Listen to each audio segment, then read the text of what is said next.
This is the ABQ Business Podcast with your host, Jason Rigby. Each week we'll interview visionary business leaders to inspire the creative power and spirit that's in every entrepreneur.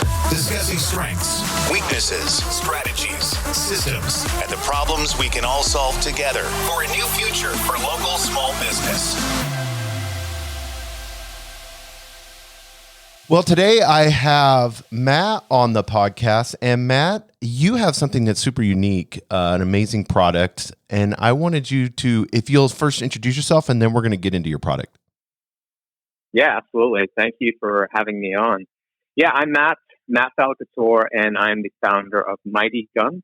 Mighty Gum is a line of functional chewing gum, so I'm sure we'll dive a little bit deeper into what functional chewing gum is.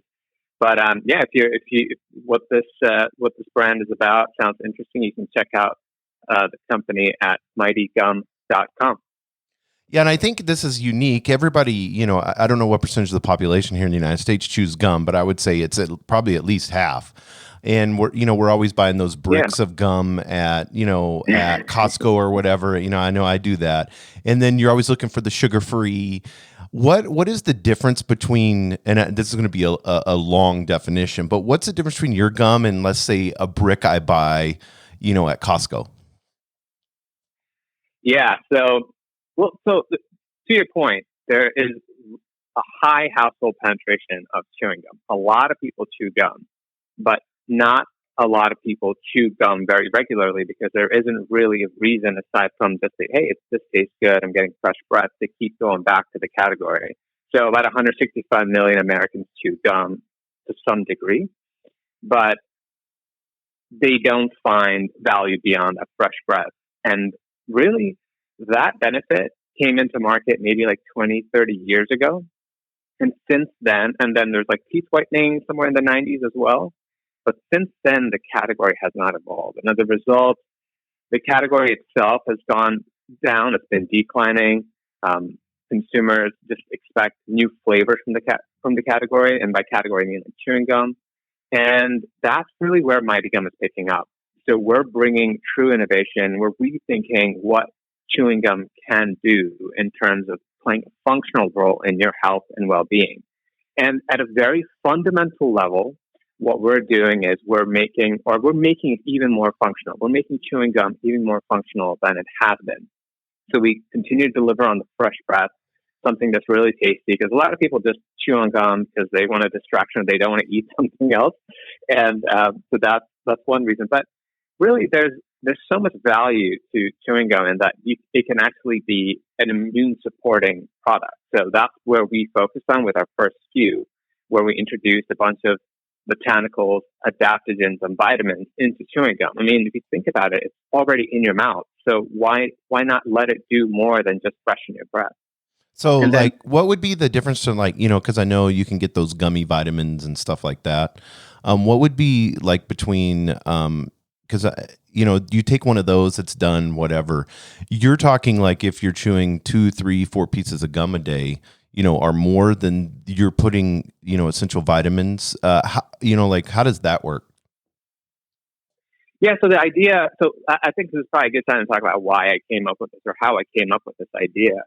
So I personally am a big fan of vitamins and supplements, and I've tried them all, like gummies or your pills. And no matter how hard I tried, like a good decade later, I've come to the realization that I will never get into a consistent rhythm of taking a vitamin because there's no trigger. For whatever reason, I don't remember to take a vitamin. So I'd buy something, first couple of weeks, I'm super excited about it, and then it just sits in my cupboard and I forget about it. So I started thinking, is there any way I could take an existing habit of mine and hack that so that I don't have to remind myself to do something that I know is actually going to be beneficial to my health and well-being? And that's where I did this audit of all these things that I was consuming and decided chewing gum would be the perfect format. So in my life, I've got chewing gum with me all the time. I've got either pack in my pocket, I've got a pack in my gym bag, in my car, my desk. And I never have to remind myself to chew gum. It's something that I enjoy doing, and it's something that I just consume. And that's the primary difference. Like the one struggle that I had, and I know a lot of other folks do, with vitamins that are in a jar that sits at home is that compliance. You're not going to remember, or when you do remember, you're not near it. And that's the problem solving with chewing gum, is that you don't have to be reminded to chew gum, and chances are you have a pack of gum pretty much wherever you're at. So when you remember, you can have a piece and carry on with the day. You don't have to interrupt your day to do this. So when you're looking at, like, chewing gum that is out there in, like I said, maybe that sugar-free block I bought at Costco, like, specifically, what would be the difference? I know you're saying it's vitamins and stuff like that, but what is the benefit of chewing your gum? Well, so there's a few things. One, at a very fundamental level, my chewing gum is very different than traditional chewing gum. So traditional chewing gum is just, you have this like almost a massive KitchenAid, and you put in a lot of these wet and dry ingredients, and you just let it go, and it mixes everything together for a while. And there's a lot of heat and friction that's created in the process. In the end, you end up with this dough, which you flatten out, roll out, and you cut up into little pieces, you wrap it up, and you put into your packs, your bricks, and you have them at your Costco's and so forth. The difference here is this chewing gum is made using a completely different process. It's called cold compression. It's a patented process. In this method, there's no heat, there's no friction. It's just pressure that's used to produce a piece of gum. And the reason why is because when you put all these botanicals and vitamins from fruit and adaptogens into a gum, the heat and the moisture can destroy or reduce its efficacy and integrity. So right there is like one fundamental difference in how the chewing gum is made. But beyond that, what's really different is, like I said, I created this so that it's something that I can consume on a regular basis, and I do. So I wanted to make sure that I stayed away from some of those things that I didn't feel good about in my existing gum, like aspartame, sugar, artificial colors, artificial flavors, Ace K. And so, that's another primary difference. And with that, there's the balance side of it, right? Which, when you don't have aspartame and you don't have Ace K and you don't have artificial flavors, the product is also a little bit different, because the flavor doesn't last 30, 40 minutes because it's just made out of natural flavors. And the texture is a little bit different, because initially when you bite it, it takes a second before it kind of forms into that chewing gum that we're used to, because it's starting from a dry. It's almost like it almost has a crack of a mint initially, and then becomes a chewing gum, which some people really like. But the first time you bite it, it's going to be a little different. So, right. Yeah, those are the fundamental differences there. And do you have like is it like vitamin D or B, or is there mushrooms in there? Because this is like a cool thing now. You got all these different brands that have like everything's mushroom right now. What is, like, specifically? What is the is it just like a multivitamin gum, or what's in it? Yeah, so it is not a multivitamin gum. It's not a gum that's meant to replace your multivitamin, but it is a gum that this specific SKU is focused on supporting your immune health. And so everything that's been put in here is really dialed in to really help support your immune system in being able to do what it does every day, every second of your life. So the vitamins that are in here, we put in vitamin A. We extracted that from papaya. We have vitamin C, which we got from orange. Vitamin D, which is from shiitake mushroom. We've got vitamin E, which is from papaya as well. And then B1, which is from orange. B6 from banana. Zinc. And then we get into some of the more interesting ingredients. So one of the things that's interesting is elderberry. The elderberry is a fantastic, and it's been used for thousands of years in European folk medicine. That is an antiviral, right? And it helps reduce inflammation and infection. Then there's Astragalus. So Astragalus is a immunomodulator. So it's interesting here. I did not put echinacea in this, and I'll tell you why in a second. This is a chewing gum that I want people to be able to enjoy on a regular basis. You're chewing it all the time. Right. So when I put astragalus in here, the reason why, because it helps modulate the immune system. What that means is if your immune system is underperforming, it helps bring it back to the center line. If it's overactive, it helps center it again. I didn't put echinacea in here because echinacea is an immunostimulant. And you don't want to be chewing something day in and day out that's stimulating the immune system over an extended period of time. And the idea for this gum is you're chewing this gum while you're healthy so that you can prevent yourself from not being healthy. So that's an interesting point I thought would be worth calling out. So we've got astragalus. And astragalus is something that's been used for thousands of years in Chinese medicine. Same thing with reishi mushroom. So reishi mushroom is an incredible source of beta-glucan. And there's a ton of research on beta-glucan, but beta-glucan is essentially a polysaccharide which helps fuel our immune system. It is essentially like supercharging your immune system's ability to do what it does. So, phenomenal resource for your immune health. And then there's ashwagandha. Now, ashwagandha is very popular as an adaptogen, and you might be wondering why ashwagandha seems like the one ingredient that seems a little out of place. But when you think about immune health, your systems in the body don't exist in isolation. They're all interconnected, right? And in the environment that we live in, we are generally, or most of us are generally in a heightened sense of stress. And we feel like there's something always that is preventing us from being able to be in the moment. And we're at a heightened level of stress. Now, when you're stressed, your body's in the fight or flight state, your body is saying, okay, there is a potential imminent threat. And so I'm going to focus resources towards mitigating that imminent threat. And as a result, what it does is it takes resources away from systems, including your immune system.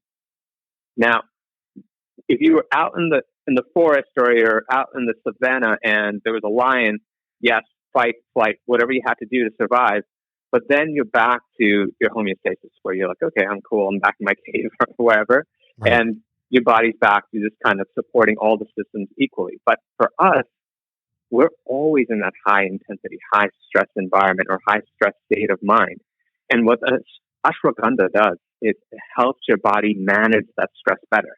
So I'm not saying that you're not going to have stress in your life. You'll be able to react to those stressful situations better, and your body will be able to kind of manage the highs and lows from that stress, which allows your body to not disproportionately provide resources to that adrenal response and make sure that every other system in your body is getting the dedication or the energy that it needs to be able to support itself. Yeah, and I wonder what the percentage of people that grab a piece of gum when they're actually feeling a little stressed. Oh, yeah, that's so true.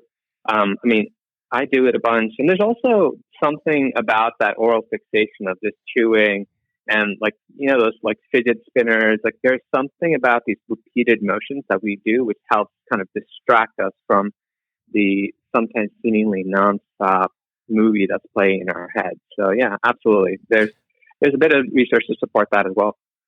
And have you had anyone that's used your gum that, you know, because I know gum is a huge thing for quitting nicotine. And I don't know if you've had somebody that's used it or not for that. Because I know, you know, like to me, I'm thinking, okay, I need to quit smoking if I'm a smoker. So I'm going to go buy some chewing gum. And then they're constantly chewing, you know, to try to prevent every time that they're feeling that desire to smoke or whatever. This would I would think would be, you know, 100% better than, you know, just chewing regular gum. Yeah, it's definitely better than chewing regular gum. But no, I don't have experience, or I haven't had a chance to talk to someone who is using Mighty Gum for that. But yeah, I agree with you. I think if you are trying to kick a habit that has a detrimental to your health, to swap that out with something that's actually beneficial to your health is that's a real upgrade there. It's a sweet biohack. Could you, you know, like let's say, can you chew 10 pieces in a day and be fine? I mean, as far as like the vitamin levels and all that? Yeah, that is a phenomenal question. So I just want to give one bit of context before I answer that question. So we, as a modern society, have been trained to consume our vitamins in a single instance, right? So we take 100% of all the vitamins that we need in a day and we consume it in a single moment. We take this pill and, okay, we're good for the day. But actually, that's not how it works. As we probably noticed, is like you take that and you feel good that you've done your good deed for the day, or you've done your good deed for your body for the day. But really, our body isn't designed to be able to metabolize and really utilize all the nutrition in a single instance, which is why we eat meals throughout the day. So a lot of that, what we're taking in that pill, gets passed through our body, and we really don't see the complete benefit of that. And which is why chewing gum is really fantastic in that you're chewing pieces throughout the day, and you're getting small doses of the nutrition that you need to help your body sustain itself, right? And that was the thinking behind the design of the chewing gum. Is I don't chew, and this isn't for someone who's trying to replace a vitamin in the morning with a piece of chewing gum. I'll say that right out the gate, because It's more for someone who's chewing gum already today, and it's going to make that swap with Mighty Gum. So the idea and the design principle behind Mighty Gum is that this is a chewing gum that you can chew throughout the day and not worry about it. So yeah, each pack has 8 pieces in it. If you chew 10, it's going to be fine. It's been designed so that you don't get an overdose of the vitamins or the ashwagandha or anything. You could have 2 packs and you'd still be fine. But the way that you consume chewing gum is actually really fantastic for how your body likes to receive its nutrition. So there's great synergy there. And have you had like customers of yours, testimonials or whatever, saying? Because I would imagine with like you were talking about the process of how they do, regular gum, if you want to say that. It seems to me like it could almost be like regular gum could almost be harmful for you, or have you seen people? Have they sent you emails or whatever, or DMs or whatever, saying since I made the switch, that type of thing? Yeah, almost everyone that's purchased my gum so far are people who are consuming gum or chewing gum today, and they've made the switch and they love it. But I haven't, I wonder if you're asking me if it has anyone seen like symptoms of like a withdrawal. So now that you know there's an aspartame, have they noticed a difference or shift in how they're feeling? Right. No, honestly, we launched in February of 2020. So okay. We've been in market for about 45 days. So really haven't been in market long enough for someone to be able to notice that difference. Or if they are, I haven't heard anyone tell me that, but I could imagine. And I don't want to say that chewing gum is harmful either. Like right. Chewing regular gum is harmful. Everything in moderation, but there are some ingredients in traditional gum that I personally feel guilty about consuming on a regular basis. So, right. Yeah, I know with like diet sodas and stuff like that, a lot of the aspartame and all that is in those too, and there has been studies and warnings with that. So is your gum considered like sugar free or? Yeah, it is sugar free. There's no sugar in this. There's no aspartame, which is another sweetener, of course. And there's another sweetener that's commonly used in chewing gum, which is 8K, which also doesn't have a lot of great research to support it's how it helps or actually doesn't help the human body. So it's devoid of all 3 of those. So what I do use is xylitol, which is actually been shown to actually help oral health. And I use stevia extract to sweeten it as well. And so that's where the sweetness is coming from. Yeah. Oh, okay, cool. And what because on the second half of the podcast, here in just a few minutes, I want to get into online marketing and, that process and, as far as that goes. But what was like the main reason that you put these ingredients together? I mean, as far as, I was listening to Aubrey Marcus the other day, and he was talking about from On It Gyms, and he was talking about when he made, this certain vitamin mix and why he was, it first started as like a hangover thing, and then it became some cognitive, booster with Alpha Brain, was their thing. Like, what was the process when you started looking at all these ingredients and stuff like that? Because it seems like you went through a lot of, I don't know if it's trial and error, what you would call it, but it seems like you're very intentional on the ingredients that you've put in Mighty Gum. Absolutely. So before I even got into starting and developing Mighty Gum, I was a avid consumer and believer in the power of supplementation.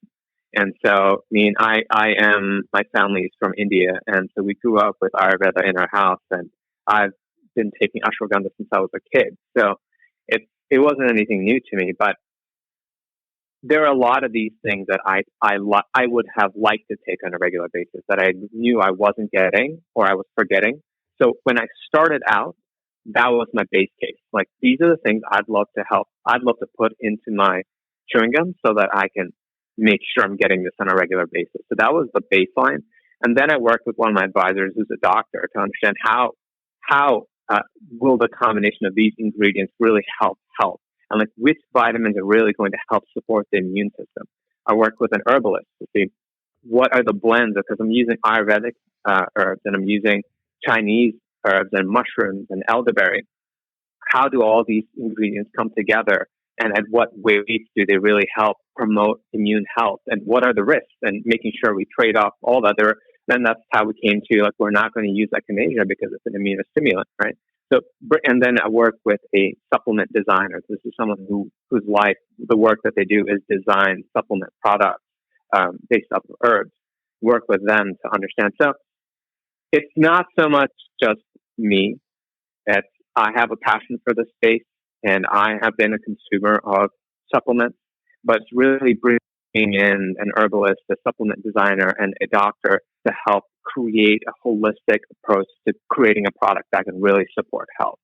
So it was this gum right out the gate, was designed to be a immunity supporting chewing gum, which is what the primary reason why I take my vitamins and I take all my supplements is to make sure that I'm able to stay healthy and I don't get sick.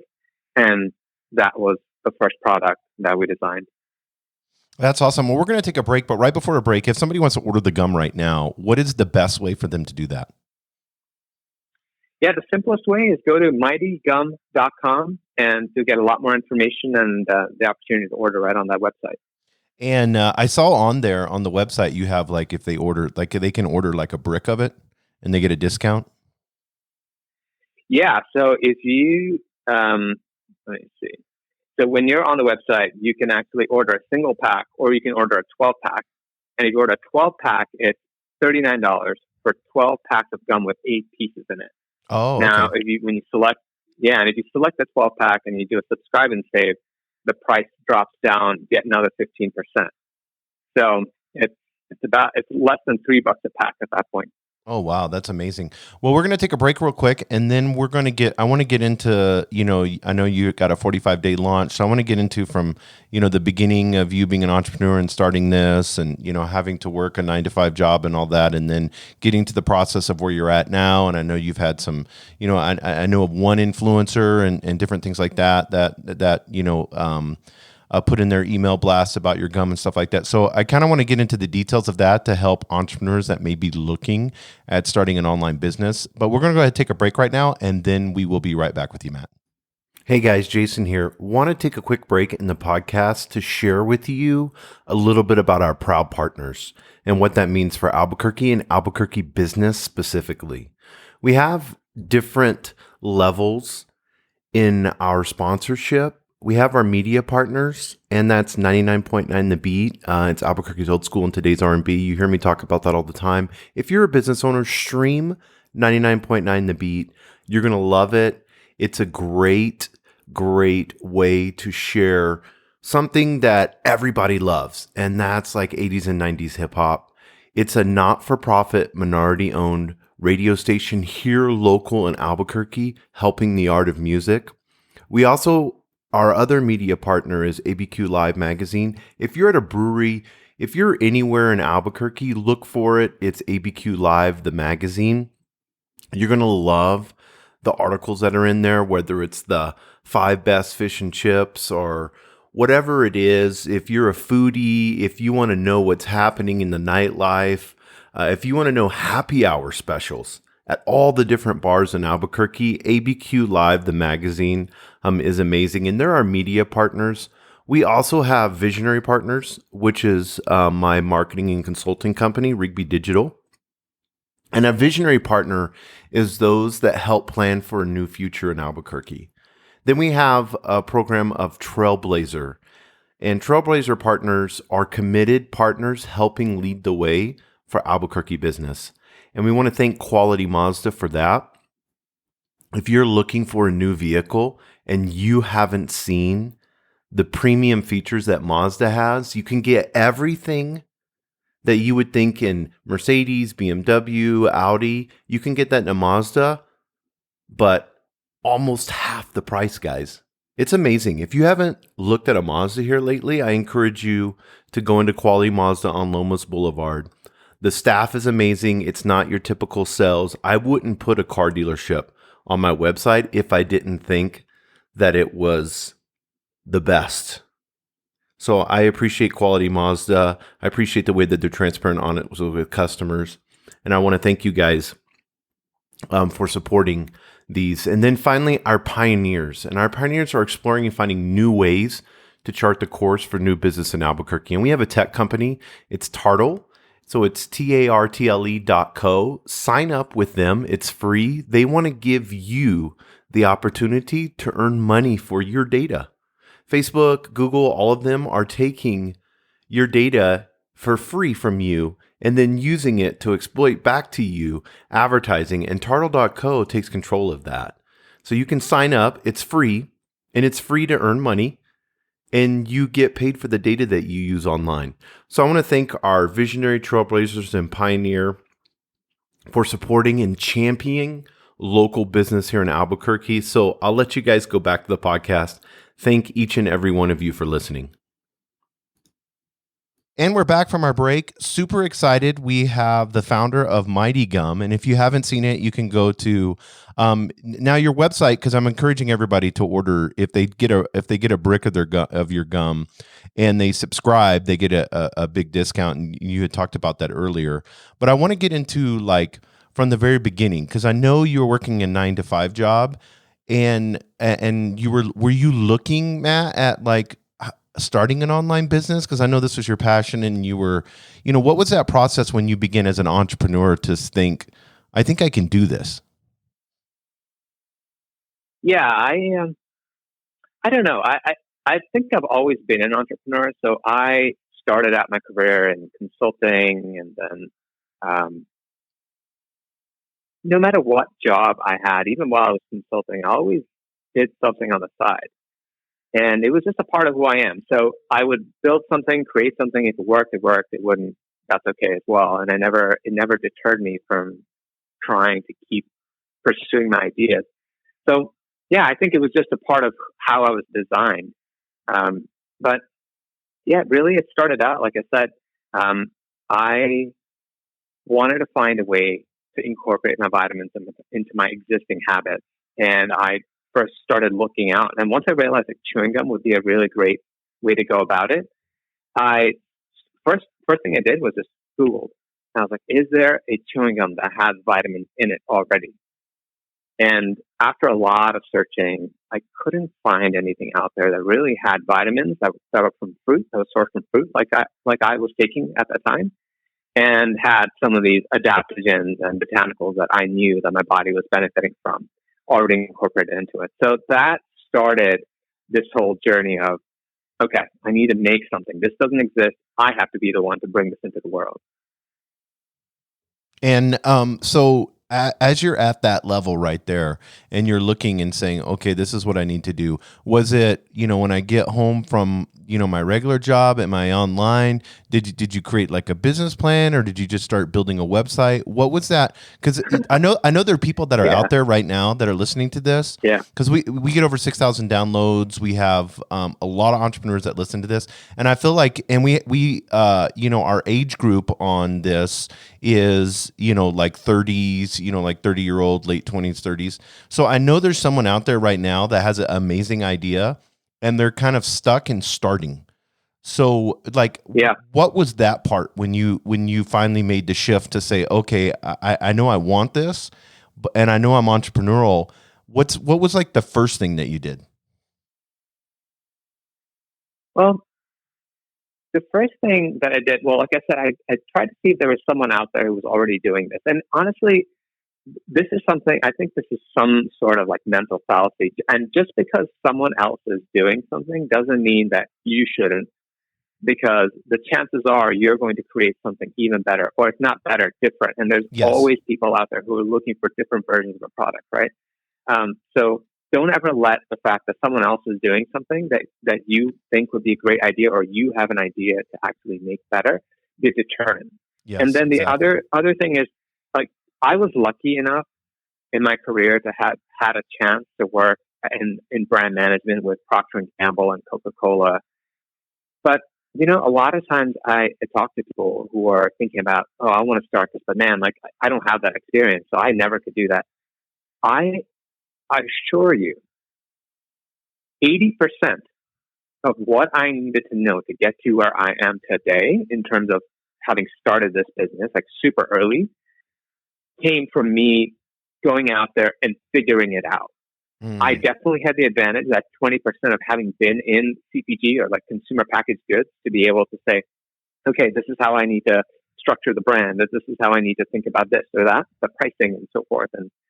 But really, I had no idea how procurement works. Like, where do these ingredients come from? What does manufacturing look like? What does retail? How do I get an e-commerce website up? I had no idea. So what I did was I did not do a business plan.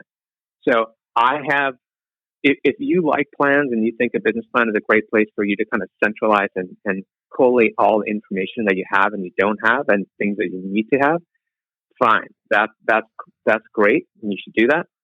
But for me, having been in the brand world and having created so many brand plans and forecasts for so many potential innovations and products, the plans never pan out.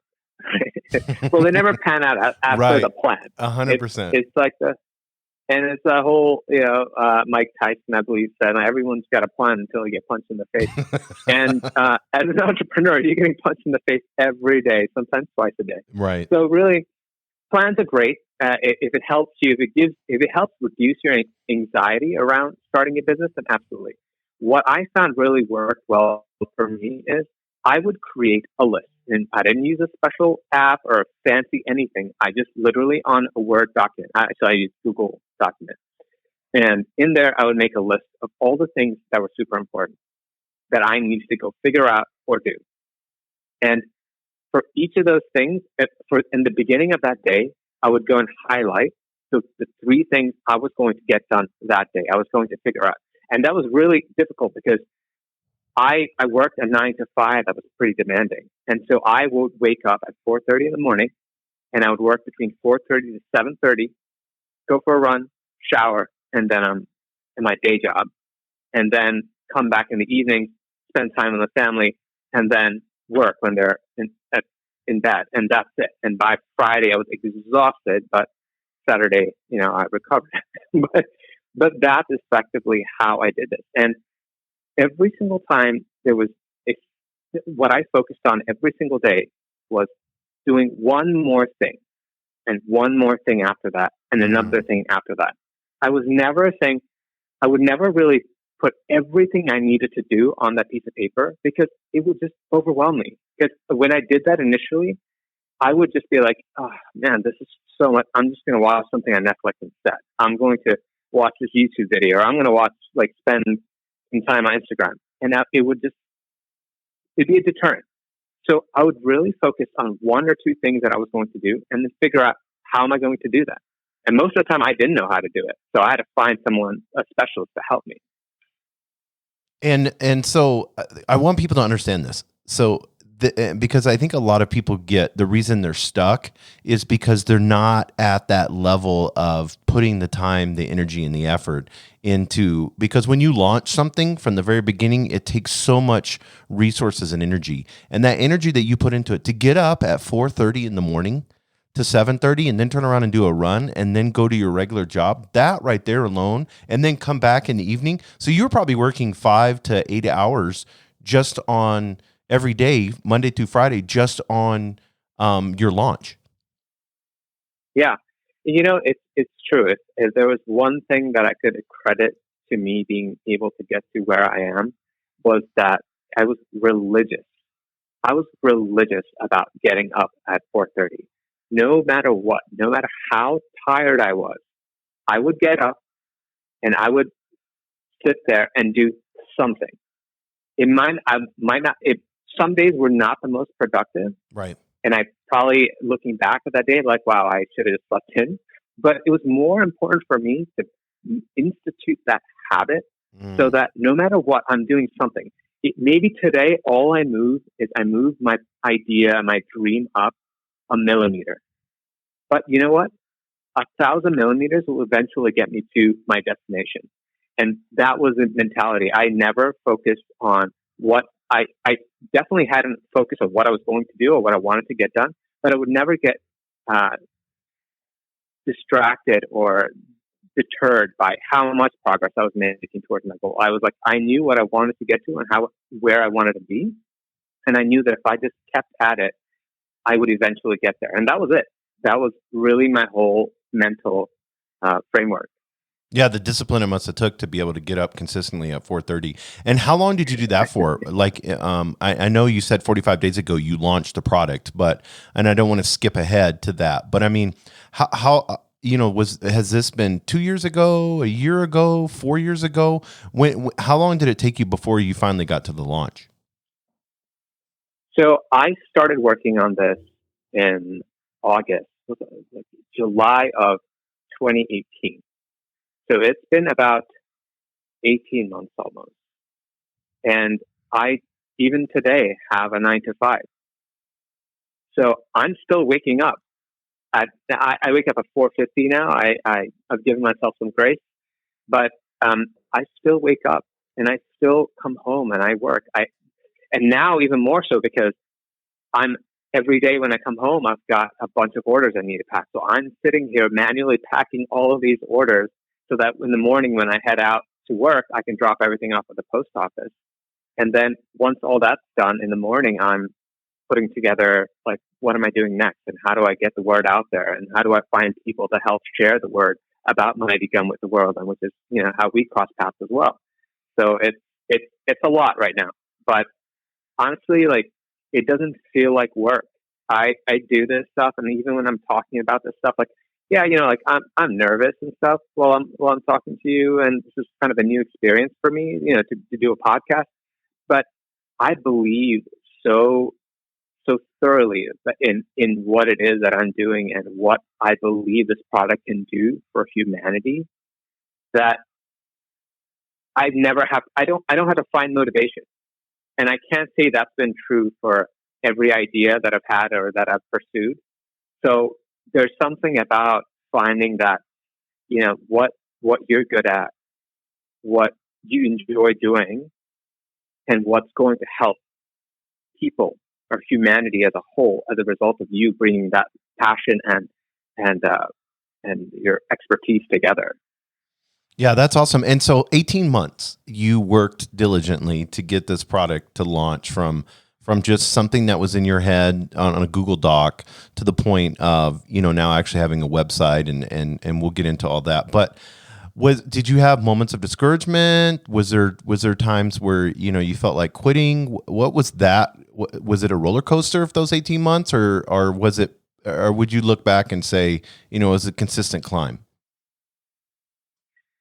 It was definitely not a consistent climb. It was, I feel like that was a setup. I don't know who's had a consistent climb, but I mean, kudos to them if they have.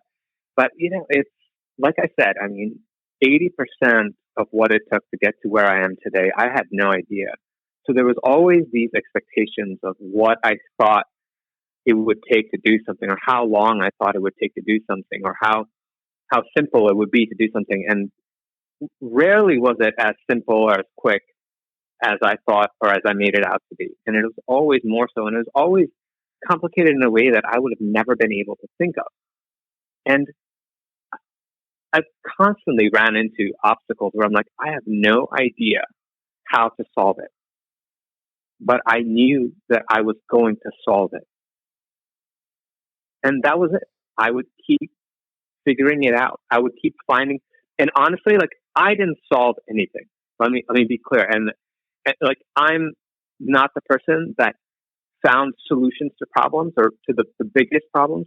I found people who knew how to solve those problems, and I would figure out a way to give them or figure out a way for them to impart that knowledge, right? Like, what can I give you? Sometimes it's just money. I just pay people. Sometimes they see the vision, they see the passion for what I'm trying to do, and they're like, I like you, guy. Like, I'm going to help you out. And there's so many people that were just gracious with their time because they saw the vision, they saw the passion for what it is that I was building, and they wanted to be a part of that because it was their passion as well. Right, right. That is so good because I think a lot of people feel like, especially entrepreneurs, they feel like either one, they can turn into be one of those, that have all the answers and don't need help. But you had humility enough to where you looked and said, I don't know the answer to this. Let me find a way to get to this person, share my passion and vision with them. And then from there, see if I can provide value to them. And then in turn, they provided a ton of value to you. That's amazing that you would have that self-awareness. Yeah. Yeah. Oh, no, I have. I think this being I'm the older end of the spectrum as far as entrepreneurs. I mean, I'm nearing 40. Not really that old, but I've had enough. I think earlier in my 20s, I would have been like, yeah, like I can do this by myself. I know how to do everything. And then I made enough mistakes and had enough life experiences to know that like none of us, like even Bill Gates, needs help. Right, exactly. Like, no one human being can build something. If you really want to build something truly beautiful and meaningful, you're going to need the mind, the brains of people other than yourself. And there's nothing wrong with that. And yeah. That's cool. And so you have this Google Docs that you made. You kind of put it out. I like to mind map. That helps me. I'm more creative style. So, but I never had a business plan either when I started my business. But whenever so you go from that Google Doc, what was like the first thing that you did? Did you go right into product development? What was that first, that from that first stage from that Google Doc, what was the next thing you did?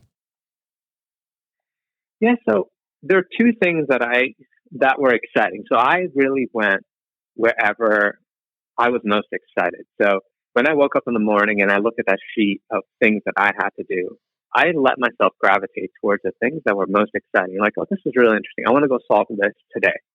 That's awesome. That's where I'd go. So it wasn't like super strategic, and I didn't have like, once I do this, then I need to solve that. I mean, there's some of that just happens naturally. So the things that were natural, that were interesting to me is like the production. Like I can't make chewing gum in my kitchen, right? Nor do I want to.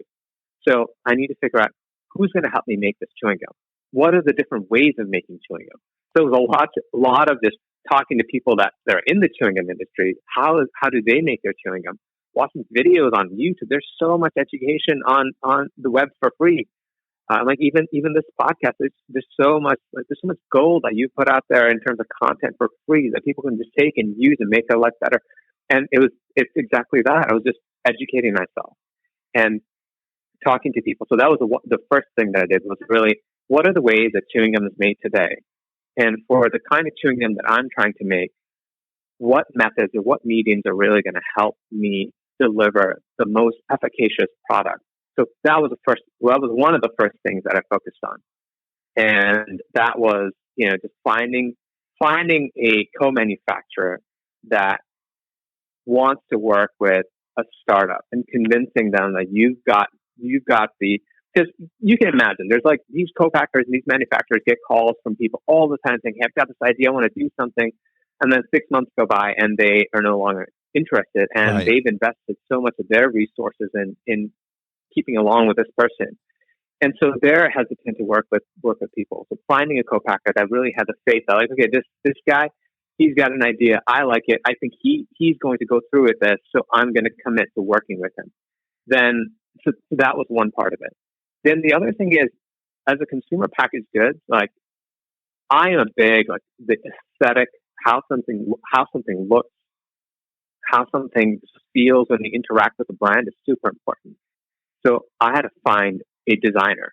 someone who was going to help me take this vision for what I had for this product and make it tangible, or at least give me a concept of how this could look as a real thing. And so those are the two things that I focused on right out of the gate. Because once I figured that out, hey, how would I make this? And then how much was it going to cost me to make it? And then this is what it's going to look like. Then I can potentially put this in front of people and start getting a reaction on like, hey, would you buy this for this much? You know? Yeah, and I know you're really intentional on the packaging and design. What process did you go through that in your head? Like what were you trying specifically to display? I know you're trying to say this is, gum that's different than any gum that you've ever chewed, and this is actually healthy for you. It's sugar free. Vegans can even chew it. What was that process in the branding side of things? Yeah, so I got really lucky, and I worked with this agency out of Scotland called Hunger, and they had a phenomenal brand strategist that I worked with, and I got super lucky. And they really helped a lot in really fleshing out the thinking. But my starting point was the reason why I don't need to be reminded to chew gum is because it's something that I enjoy. So I don't want, even though this product is going to give you a lot of health benefits, I don't want this product to look like it belongs in the supplement aisle.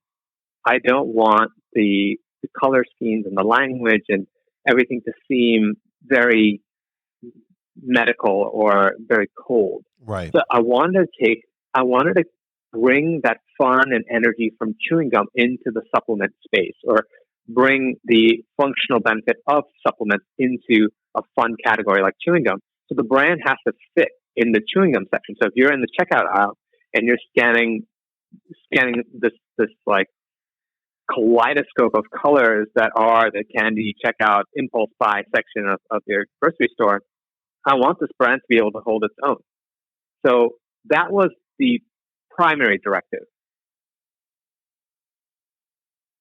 And did you, like, when you started looking at like packaging, because I know like something like with your colors and stuff like that, and I know you said you got super lucky and you worked with a marketing firm in Scotland. Like, what did you want when a consumer sees that at, let's say, Whole Foods or something like that? What was your intention on them picking it up and looking at it? Well, first off, I wanted them to be like, wow, this is fun. Right. That's all I wanted. Right? If someone's not intrigued by something, they're not going to necessarily go any further. So if you look at the packaging, it's bright colors, abstract shapes. It's just, you don't need to think about the design. It's just going to intrinsically be like, oh, well, this is cool. What is this? And then next thing is, actually, if you look at the packaging, the next from a prior to communication perspective, it's really the benefit, immunity. Like, that's probably the second thing you're going to see after you notice the package is, oh, immunity. And then the brand comes, and then here are some of the ingredients that are in here, and then the flavor. So really, that was my priority communication. It's like, hey, this is something that's visually appealing and it's going to grab the eye of a potential consumer. And then two, let them know why they should be interested in this, which is immunity. And then the reason to believe why this product can give them immunity, look at these ingredients. It's got vitamins, zinc, elderberry, and adaptogens in it. And then they're probably thinking, yeah, this sounds like, oh, it's berry mint flavor. Oh, okay, cool. I'd be willing to try it. And that was it. Really, if you look at the packaging, that's the primary focus. And then later on, I decided to put this, like that fact that it's vegan, non-GMO, aspartame, allergen, and sugar-free. Like on the initial version of the packaging, that wasn't there. Because when I looked at the category, a lot of the products on that shelf had a lot of the ingredients that I did not want in my chewing gum. So I was like, well, if someone was looking for something that didn't have those ingredients, I wanted them to be able to find the cues to let them know that, hey, this is safe, or not that it's not safe to chew gum, but this doesn't have those ingredients that you may be worried about. And that was really it. And this whole idea of like be unstoppable, that was really the agency. right? And I love how they came up with the idea for this, which is, the immune system, and so the functional chewing gum space, there are a lot of chewing gums out there with caffeine in it. And the benefit of caffeine is that when you start chewing that gum, depending on how much caffeine there is in that gum, you're going to feel the impact immediately. Right. But with immune health, like, it's one of those things, like, you don't pay attention to your immune health until it stops, until you have an issue. And then you're like, oh, I'm going to drink tea, I'm going to get rest, I'm going to get fresh air, drink soup, what have you, whatever your personal remedies are. And so what they did is like, well, we have to tell them that by chewing this gum, the benefit you're going to get is that you don't have to stop because you're getting sick. You can keep going as you are today because this gum is going to allow you to take care of your health.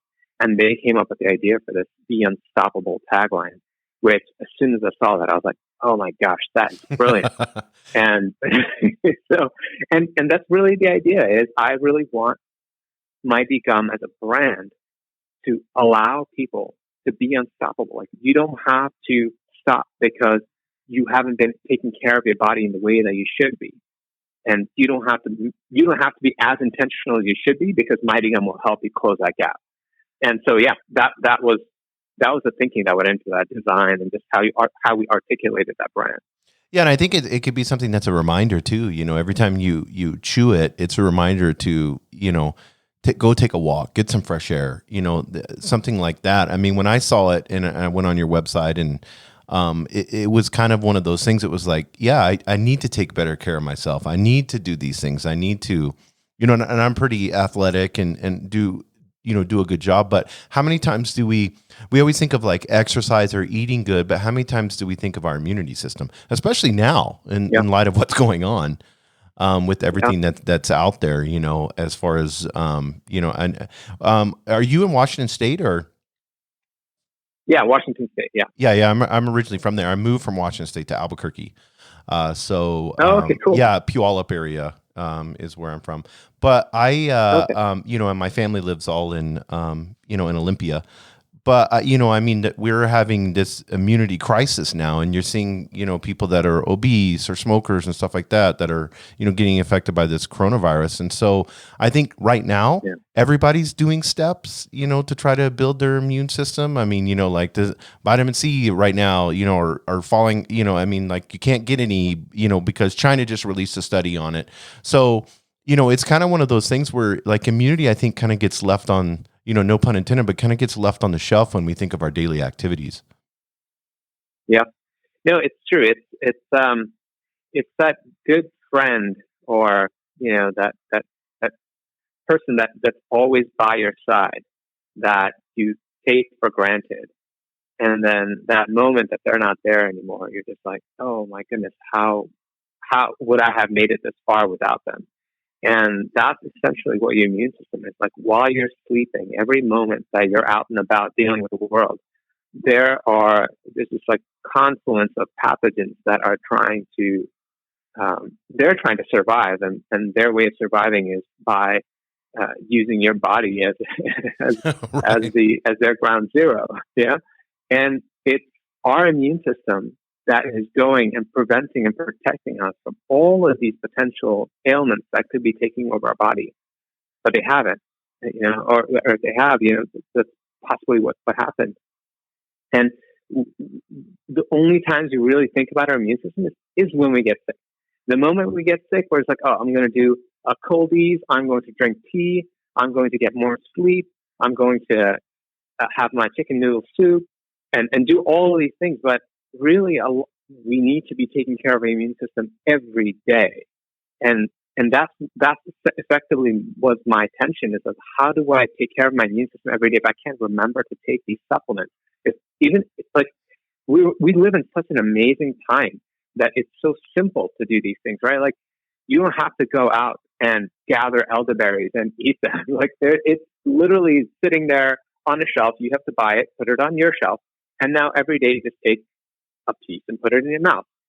But it's hard because our lives have changed. To provide humanity with that degree of convenience, we've had to put a different type of rigor into how we operate as human beings as well. And so and that's what this gum is meant to do, is to really help us close that gap in lifestyle. It's not really a diet, or it's not really a lifestyle choice. It's just like, hey, take the habits that you have today and really elevate what it can mean for your well-being. I love that. I love that. So getting back to, so now you've got this design, you've got this product, you've got an amazing tagline, all that. You've got a logo, you've done the branding side of things. Now you're looking at marketing and making an e-commerce website or a subscription model or whatever. How did that process start out with your website and all of that? Yeah. So, before I even got there, there was just getting a co-manufacturer to agree to do the kind of, so I have done this without any funding. So it's just one dude working a 9 to 5. Yeah, no, this is not funded. No, there's no PE money, no VC money, there's no seed money. There's just my money. That's amazing. So and really, so I've had to be very, very cautious with how I spend my money. And there's a lot of negotiating with the co-manufacturers. They're like, hey, can you help me get to a price point that I believe is like a consumer would be willing to pay, while still making the run smaller, right? Because as you probably understand, the bigger the run is, the cheaper they can make the product. Right. The smaller it is, the more expensive the product, because there's a lot more upfront work and overhead and so forth. And I'm not blaming them. It's just how the business works. Yes, of course. So a lot of negotiating to get to that point. And then there are the suppliers. And all of these ingredients I handpicked. I went to these conferences where these ingredient suppliers would be out there talking and providing context, talking to each one of them, understanding how they're sourced, who are the farmers that are farming this, how vertically integrated they are, what is their quality control, and then finding the best of the best, and then convincing them to give me their minimum order quantities, and reducing those beyond what they would do, just so I would have a chance to do my initial run. So there was a lot of that negotiating, and that led into finally me putting together a P&L, right? And then the P&L is just like a profit and loss statement to see how much can I price this product for, and still at least break even for the first couple of years. And once I had that, right. Mm-hmm. Oh no, go ahead. I don't want to interrupt you. Yeah, no. So once I had that, I was like, okay, well, I've got a price point that works. I've got the product and the ingredients and the concept that I believe works. And then I've got some packaging that works. And what I did to actually test the idea, because you've got the idea at this point, I've had to spend some money to get to where I am right now. But the next thing is actually commissioning a production run where you actually run the packaging.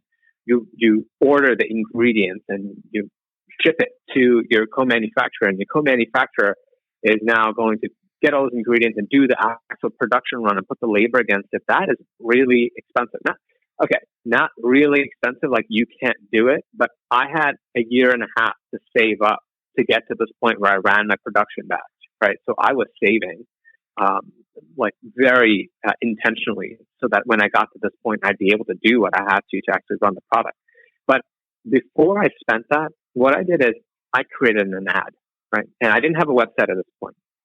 I created an ad, and in that ad, I simply just put a render of the packaging, put some of the benefits that you'd get, and like, hey, adaptogens, vitamins, botanicals in a chewing gum that supports your immune system, and just put it on Facebook and Instagram. So it just goes to both.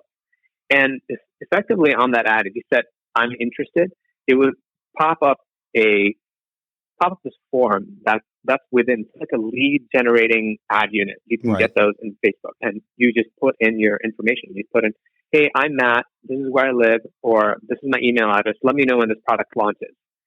And I did that just to make sure that there were some people out there who found this product interesting before I threw down the tens of thousands of dollars to do an actual production run. And that was my next step. And once the results from that came in, and once people put their email address in, I would email them and be like, hey, thank you so much for your interest in this. Can you tell me more about how you use this? Why this is interesting? Had phone calls with some of these people. and just made sure, like, okay, this is solid. This is what I believe to be the reason why this product should exist, is also the reason why these folks are interested in this product. Then I was able to kind of breathe a sigh of relief, like, okay, cool, I'm onto something. The way I packaged this, or the way I put this together, assembled all these ingredients, is actually going to help deliver on the need state that exists. Then I knew it was time to go and, all right, let's get this website up. Let's commission the first minimum order run, and so forth. Yeah, that's amazing that you use digital marketing ads, especially with Facebook, Instagram, that you use those to be able to see the intent of your consumer. And then you use lead generation ads. That's a really great way, and especially like an inexpensive way to get, because I'm pretty sure you got a lot of valuable information without having to use peer groups or anything like that. Round table discussions with people, and you're paying tens of thousands of dollars on that. This was like to me, that's ingenious that you would think of that, to be able to say, okay, if I run these ads, I get a lot of interest, and then I don't just stop there to get email addresses. I take this information and I ask these people, they were intentional enough to fill out a lead form, so let me ask them certain questions. I think that's pretty brilliant. I really appreciate you sharing that. Yeah, no, absolutely. Yeah. No, I've done a lot of, having had worked in big CPG.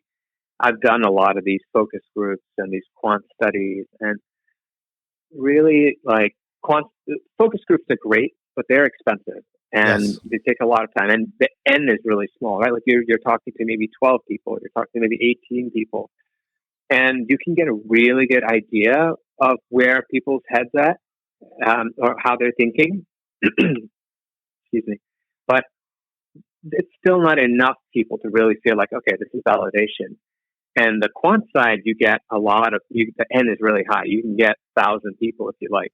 But really, the detail, you don't get the fidelity to really understand what's really important about it. So this, and both of these can be independently expensive. So this was just a way for me to just do a gut check and make sure that, I feel good, and that's a lot of it. Like, so the other thing is, even if you do this and people are like, no, this is not for me, or I don't get it, that's not reason enough to stop pursuing your passion, right? Like the old Henry Ford quote, which is, if I asked people what they wanted, they would have asked for a faster horse. Right, they would exactly. have asked for a car, right? And it's just like when I was working at Procter & Gamble. I've read some of the studies or some of the research that went into the creation of a new house cleaning product. And people are saying all the issues that they were having with a mop. Like, hey, we need a mop with a different kind of fiber, and we need a mop that doesn't spill water. And then they essentially provided attributes for what a perfect mop would be. But the brilliance of the folks at Procter was that they came out with a Swiffer instead, right? So they solved all the tensions that folks are having with the sweeping and the mopping, and they created something completely different. And if you told someone, like, hey, I'm going to create this static material which is going to essentially pick up all the dust that's on your hard surfaces, they'd be like, no, that's what I use a mop for. I just need a better mop.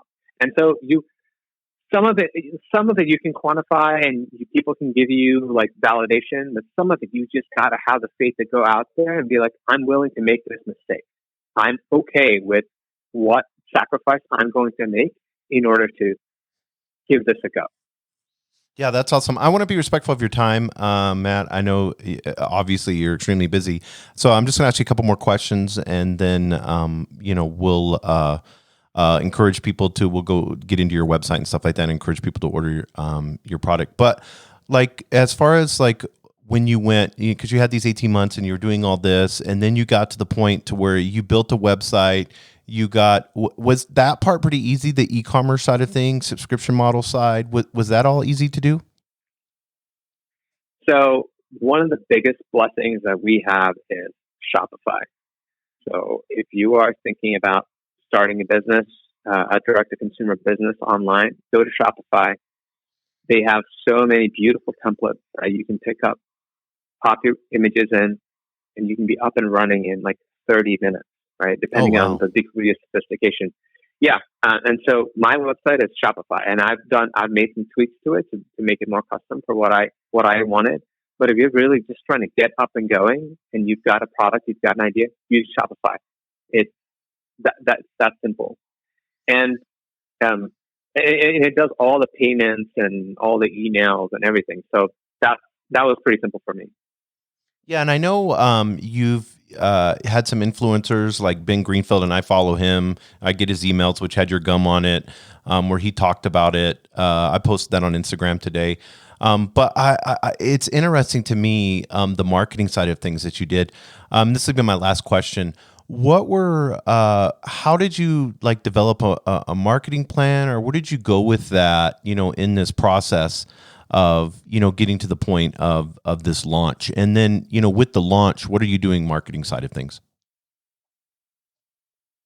Yeah, so initially I had some ideas of who I thought might be interested in this product. And I thought it might be health and wellness people, some of the biohackers like Ben Greenfield, and health practitioners. And so, I went onto Instagram. I found people that had a lot of people following them. And on Instagram, you can get their email address. So I take their email address and I would email them. I would send them an email and say, hey, I'm Matt. I started a company called Mighty Gum. This is what the gum does. Is this something that's interesting to you? Because if it is, I'd love to send you something to try. And Ben Greenfield was one of the first people to actually respond like, hey, this is cool. Send me some product to try. And I sent him some, and then he really enjoyed it. And he was like, this is great. I want to share this with my community. And he did, and it's very organic. It's not, and like everything that's happened up until today has been organic, just word of mouth. Other people that I just reach out to on Instagram and say, look, I've got this product. Can I send you something to try? They try it. They like it. They talk about it. And some people don't. I'd say 20% of the people talk about it. The remaining 80% just take the product and they don't do anything with it. And that's kind of like, yeah, it is what it is. But I just today started running ads on Facebook and Instagram. I'm just testing it out now that I've got enough people that have already gone onto my Shopify website to actually make purchases. I've created a lookalike audience on Facebook and put just one ad unit against it just to see like, hey, can I find people using other avenues, or how do I tweak? Just want to start my education journey in that side of the paid media world. Yeah, because you have everything all available, all ready to go. So now you're at that point where, checking and seeing what your ROI is going to be on, per cost per, somebody. Because I know Shopify has it set up where if they put it in their cart and they abandon it, you can send ads, and, the list goes on and on. You're in that final stage now so I think that's really awesome. Are you planning on going the digital route, or are you going to stick with word of mouth, or a combo of those two? Yeah, so I've already started the digital, so I've got that going. So like I'm going to keep evolving that, but I believe that my strongest avenue is going to be word of mouth, as working with influencers. So, and then the other thing that I didn't really think about, or I knew to some degree, but is being in brick and mortar, right? So I was able to get myself into some really great retail partners early on, and the benefit of those retail partners is when someone goes into the store and sees it, that's an impression, right? They may pick up, look at it, put it back down, and they walk out without buying it. But when they go back home, they're like, I should have bought that. Let me see if they have a website. And they go online, they check it out, and and I see a lot of people converting in places where I know I don't know that I have a really material impression. Yeah, no, that's a really, I think a lot of people skip the brick and mortar side of things. Yeah, no, brick and mortar, it's something that I want to ramp up and get there, because I'm not trying to I'm not actively reaching out to like CVS, Walgreens, or Vitamin Shop or GNC, and I think all those retailers would be a really fantastic place for this gum. But what I'm worried about, and what I've seen happen to other brands, is they launch, a buyer at those retailers thinks it's super interesting, they want to bring him in. They bring him in after 6 months, no one knows about it. So people there aren't new people coming into the store to make a purchase of your product. So to them, the value is not diminished, but it's not optimal. So what I'm trying to do is get to a point where using these influencers, using these ads, I'm able to drive a lot of trial using my website to the point where there's a substantial cohort of fans of Mighty Gum.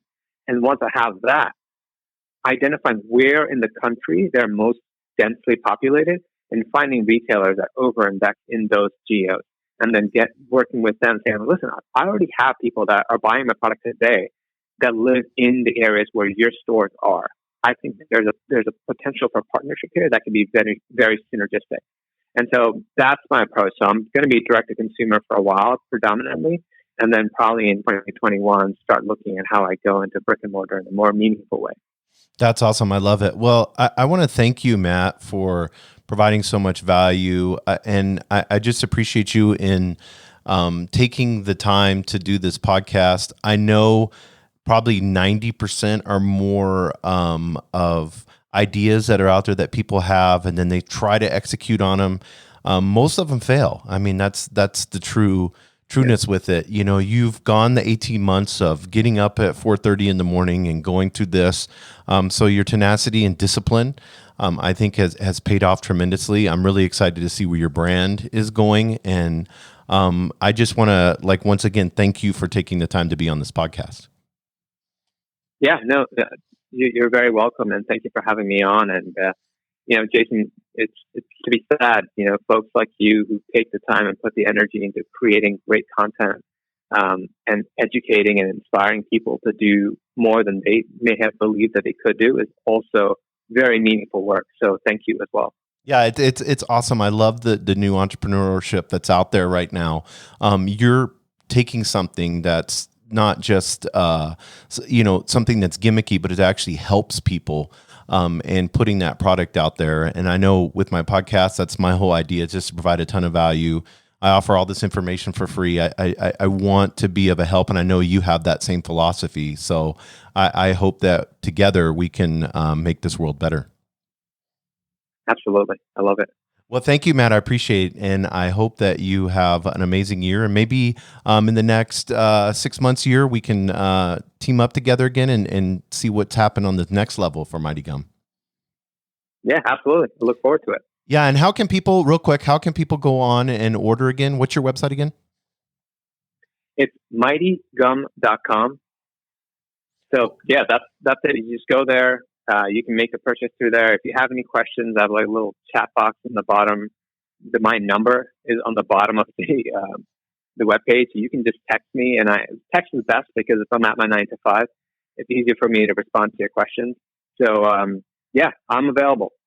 Well, perfect. Well, thanks, Matt. I appreciate it, and have an amazing day. Thank you for joining us on the Albuquerque Business Podcast. And thanks to our sponsor, RigbyDigital.com. Make sure to subscribe and share, and go to abqpodcast.com. Get show notes, resources, and links to everything we talked about today to help you navigate your journey as an entrepreneur and business owner.